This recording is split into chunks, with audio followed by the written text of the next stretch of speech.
Hello, dear listener, and welcome to another episode.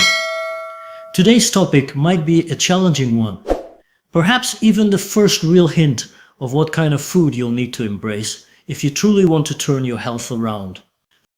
For many people, this can be difficult to hear because it means that the foundation of what you've believed your whole life about healthy food may crumble and will need to be rebuilt from the ground up. If you're honest with yourself and truly ready to transform your health, this is where it begins. Some of you may never have realized that your diet is directly linked to your illness or chronic condition. Others may have already been shopping at health food stores for years, spending a fair amount to buy what you thought was better quality food for yourself and your family, and that's wonderful. But even then, it's very possible you'll need to make some changes there too.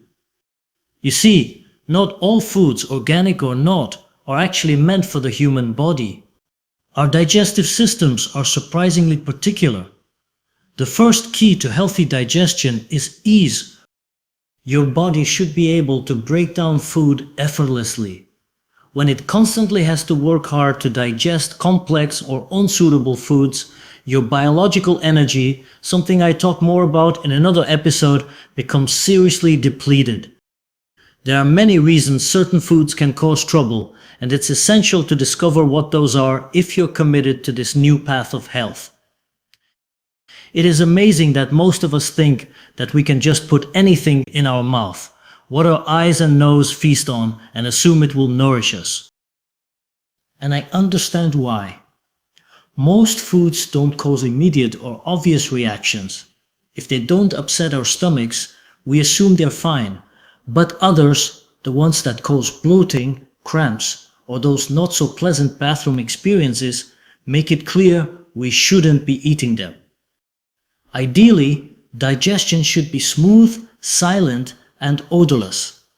Unfortunately, many of the foods people eat linger in the digestive system far too long. Over time, these foods begin to rot inside the gut. Yes, that's the right word. It becomes what I call an unclean food.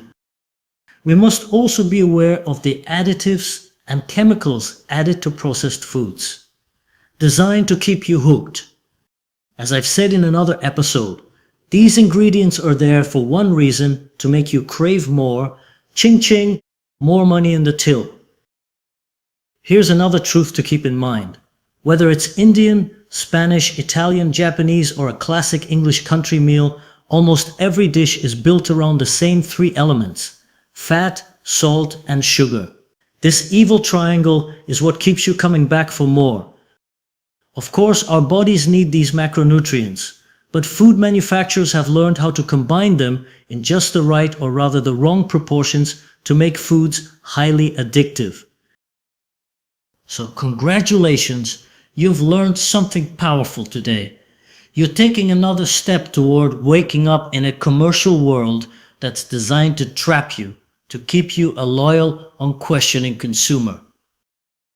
But you can break free. All it takes is the decision to do so. That's it for today's episode. I hope our talk inspired you. Slowly the onion peels are removed and the tears will dry up. The truth can sting, but it also heals, and in the end, you'll emerge healthier, stronger, and more aware. See you in the next episode. And remember, it feels great to be healthy.